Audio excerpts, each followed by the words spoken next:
ਬਚਪਨ ਗੁਜ਼ਰਿਆ ਹੋਵੇ, ਉਸ ਦੀ ਖੁਸ਼ਬੂ ਜਦੋਂ ਇਨਸਾਨ ਨੂੰ ਸਾਲ ਬਾਅਦ ਮਿਲਦੀ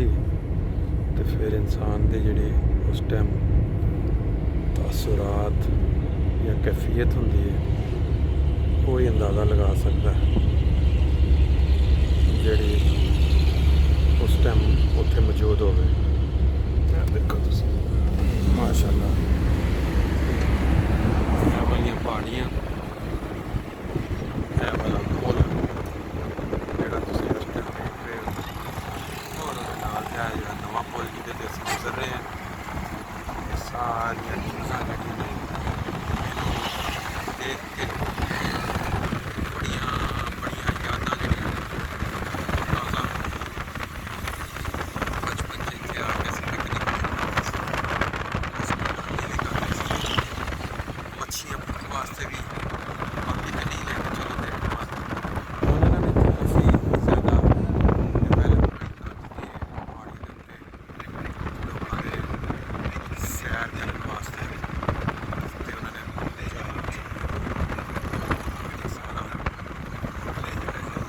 ਸੂਰਤ ਦੇਖੋ ਨਾਲ ਕੇਬਲ ਕਾਰ ਉਹਨਾਂ ਨੇ ਬਣਾਈ ਹੋਈ ਇਸ ਸਾਈਡ ਜਿਹੜੇ ਨੇ ਟੂਰਿਸਟ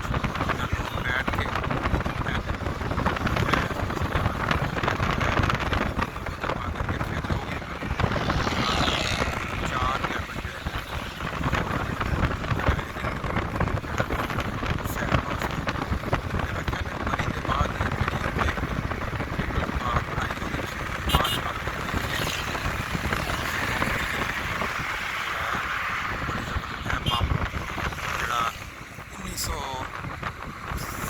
ਦੀ ਜੰਗ ਦੇ ਵਿੱਚ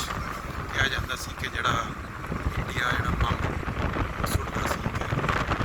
ਉਹਨਾਂ ਦੇ ਪਾਇਲਟਾਂ ਦੇ ਪ੍ਰਕੋਪ ਨਾਲ ਚਲਾਉਂਦਾ ਸੀ ਕਿ ਸਿਰਫ ਕੋਈ ਬਜ਼ੁਰਗ ਉਹਨੂੰ ਫੜ ਲੈ ਤੇ ਪੁੱਲ ਦੇ ਉੱਤੇ ਕਿਸੇ ਬੰਬ ਨੇ ਹਿੱਟ ਨਹੀਂ ਸੀ ਜਿਹਦੇ ਨਾਲ ਮਹਿਫੂਜ਼ ਰਿਹਾ ਪੁੱਲ। ਇਹ ਦੇਖੋ ਤੁਸੀਂ, ਇਹ ਵੀ ਇੱਕ ਸੈਕੰਡ ਫੇਜ਼ ਪਹਾੜੀ ਦਾ ਸ਼ੁਰੂ ਹੋ ਗਿਆ ਮੈਦਾਨ ਦੇ ਵਿੱਚ ਦਰਿਆ ਚਨਾਬ ਤੁਸੀਂ ਦੇਖ ਰਹੇ ਹੋ, ਔਰ ਅੱਗੇ ਪਹਾੜੀਆਂ ਦਾ ਇੱਕ ਨਵਾਂ ਸਿਲਸਿਲਾ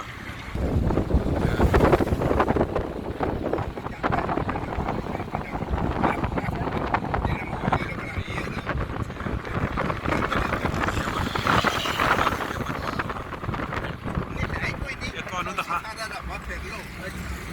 ਇੱਕ ਚੀਜ਼ ਵੀ ਜੰਨਤ ਤੋਂ ਦੁਕਾਨ ਲੱਗ ਪਏਗੀ। मौलवी ने आखिर सानू एक बार जन्नत दे के बखा दे इत्थे नहीं, एक बार कहना मौलवी ने जहाँ बचपन मेरा गुजरा वो बस्ती छिन गई क्यों कर, वो बस्ती मेरे ख्वाबों की बस्ती बन गई क्यों कर। टैक्सी टैक्सी टैक्सी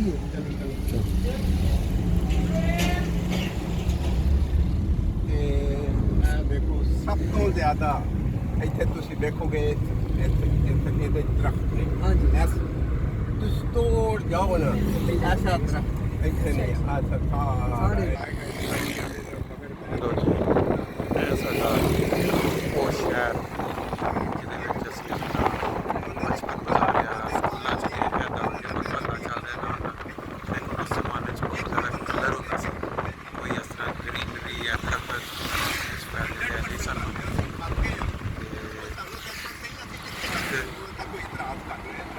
ਟ੍ਰੈਫਿਕ ਇਹਨਾਂ ਨਵਾਂ ਆਪਣਾ ਕਲਮਾ ਬਣਾ ਲਿਆ ਆਪੇ ਆਉਂਦੇ ਯਾਰ ਸੁਣ ਮੌਕੇ ਕਿ ਸਾਡੇ ਸਾਹਮਣੇ ਇਹ ਹਿੰਦੁਸਤਾਨ ਹੋਟਲ ਪਹੁੰਚ ਚੁੱਕੀਆਂ ਨੇ, ਔਰ ਇਹ ਅਗਲਾ ਫਿਰ ਸਾਡਾ ਬਹੁਤ ਬੜਾ ਇਹ ਆਪਣਾ ਥਾਣਾ ਉੱਥੇ ਤੁਸੀਂ ਜਾ ਕੇ ਕਾਰ ਖੜੀ ਕਰਕੇ ਜਿਸ ਵੇਲੇ ਵੀ ਆਓ ਕਦੀ ਤੇ ਉਹ ਸਾਹਮਣੇ ਉਹਨੂੰ ਆਉਂਦੇ ਨੇ ਉਹ ਅਸੀਂ ਯਾਰ ਲਾਰੀ ਦਾ ਆ ਗਿਆ, ਇੱਥੋਂ ਅੰਦਰ ਹੋ ਜਾਣਾ। ਆਉਂਦੇ ਨੇ ਖੁੱਲਾ ਸ਼ਹਿਰ ਨਹੀਂ, ਇਹਨਾਂ ਨੇ ਇਹ ਕੀਤਾ ਉਸ ਬਸਤੀ ਦੇ ਵਿੱਚ ਦੁਬਾਰਾ ਐਂਟਰੀ। ਜਿਹੜੇ ਢੰਗ ਦੇ ਸਾਰੇ ਇਹ ਜਿਹੜੇ ਇਹ ਹਸਪੀਟਲ ਇਹ ਖੁੱਲੀ ਫਿਰਦੀ ਹੈ ਜੋ ਮਰਜ਼ੀ ਇੱਥੇ ਕਰ ਰੱਬਾ ਦੀਆਂ ਯਾਦਾਂ ਅੱਜ ਫਿਰ ਤਾਜ਼ਾ ਹੋ ਗਈਆਂ। ਸਾਡਾ ਉਹ ਸ਼ਹਿਰ ਜਿੱਥੇ ਅਸੀਂ ਆਲਮੋਸਟ ਆਪਣੀ ਅੱਧੀ ਜ਼ਿੰਦਗੀ ਗੁਜ਼ਾਰੀ, ਜਿੱਥੇ ਸਕੂਲਾਂ 'ਚ ਗਏ, ਕਾਲਜਾਂ 'ਚ ਗਏ, ਗਲੀਆਂ 'ਚ ਕ੍ਰਿਕਟ ਖੇਲੀ, ਦੋਸਤ ਯਾਰ ਸਾਰੇ ਜਿਹੜੇ ਇੱਥੇ ਛੱਡ ਕੇ ਜਾਂ ਅੱਗੋਂ ਫਿਰ ਬਾਹਰ ਮੁੰਤਕਿਲ ਹੋ ਗਏ। ਇਹ ਗੋਲ ਬਾਜ਼ਾਰ ਆ ਗਿਆ ਜੀ, ਇਹ ਵੀ ਕਿਸੇ ਜ਼ਮਾਨੇ ਦੇ ਵਿੱਚ ਕਿਹਾ ਜਾਂਦਾ ਸੀ।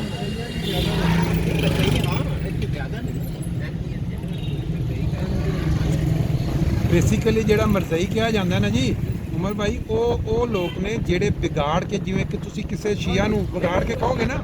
ਕਿ ਇਹ ਫਲਾਣੇ ਨੇ, ਤੁਸੀਂ ਹੁਣ ਉਹ ਇੰਝ ਕਿਹਾ ਜਾਂਦਾ। ਉਹ ਲਾਇਲਪੁਰੀ ਤੋਂ ਉੱਥੇ ਗਈ ਹੈ, ਉਹ ਲਾਇਲਪੁਰੀ ਅਸੀਂ ਆਨੇ ਆ ਉੱਥੇ ਨੇਸਾ ਸਾਹਿਬ ਜਿਹੜੇ ਸਾਨੂੰ ਕਾਦੀਆਨ ਤੇ ਅਸੀਂ ਗੋਲ ਬਾਜ਼ਾਰ ਦੇ ਬਾਅਦ ਇੱਥੋਂ ਅਸੀਂ ਰਾਈਟ ਹੋਣਾ ਜੀ, ਇੱਥੋਂ ਸੱਜੇ ਪਾਸੇ। ਇਹ ਆਪਣਾ ਆ ਗਏ ਜੀ ਵਾਨੇ ਮਬੂਦ ਤੇ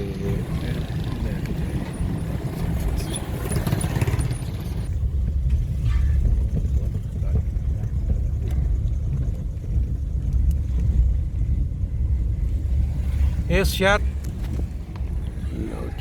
ਉਹ ਦੂਸਰੀ ਤੁਹਾਨੂੰ ਇੱਕ ਹੋਰ ਚੀਜ਼, ਇੱਥੇ ਕਦੀ ਆਓ ਨਾ ਜੀ ਜੀ, ਇੱਥੇ ਆਓ,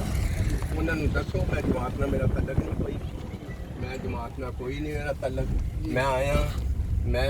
ਰੋਟੀ ਵੀ ਖਾਣੀ ਹੈ ਜੀ ਜੀ, ਮੈਂ ਇੱਥੇ ਰਹਿਣਾ ਵੀ ਹੈ ਜੀ, ਉੱਥੇ ਆਣ ਕੇ ਦੱਸੋ, ਤੁਹਾਨੂੰ ਰੋਟੀ ਵੀ ਦੇਣਗੇ, ਖਾਣਾ ਵੀ ਦੇਣਗੇ, ਰਹਿਣ ਦਾ ਰਿਹਾਇਸ਼ ਦਾ ਇੰਤਜ਼ਾਮ ਵੀ ਹੋਊਗਾ। ਇਹ ਜਗ੍ਹਾ ਉਹ ਇਹਦਾ ਨਾਂ ਦਾਰੂ ਦਿਆ, ਮਹਿਮਾਨ ਆਉਂਦੇ ਨੇ ਦੁਨੀਆ ਤੋਂ, ਇੱਥੇ ਕਿਤੇ ਗੱਡੀ ਖੜੀ ਕਰ ਲੈਣਾ ਇੱਥੇ ਆਣ ਕੇ ਠਹਿਰਦੇ ਤੇ ਨੇ, ਫਿਰ ਇੱਥੇ ਨਾਲ ਹੀ ਕਰਦੇ। ਮਾਸ਼ਾਅੱਲਾ ਜੀ ਜ਼ਬਰਦਸਤ ਕਿਸਮ ਦਾ। ਲਓ ਜੀ, ਇਹ ਦਲ ਜ਼ਾਫਰ ਦੇ ਬਿਲਕੁਲ ਆਪੋਜ਼ਿਟ ਜਿਹੜੀਆਂ ਸੜਕਾਂ, ਤਾਂ ਇੱਥੇ ਵੀ ਅਸੀਂ ਕ੍ਰਿਕਟ ਖੇਡਦੇ ਰਹੇ ਹਾਂ ਆ ਕੇ ਮੈਚ ਇਹਨਾਂ ਗਰਾਊਂਡਾਂ ਦੇ ਵਿੱਚ। ਔਰ ਉਹ ਪਹਾੜੀ ਦੇਖੋ, ਕੁਆਟਰ ਦੇਖੋ, ਜਿਹੜਿਆਂ ਦੋਸਤਾਂ ਨੂੰ ਨਹੀਂ ਮੌਕਾ ਮਿਲਿਆ ਅਰਸਾ ਦਰਾਜ਼ ਤੋਂ, ਮੌਜਾਂ ਕਰੋ।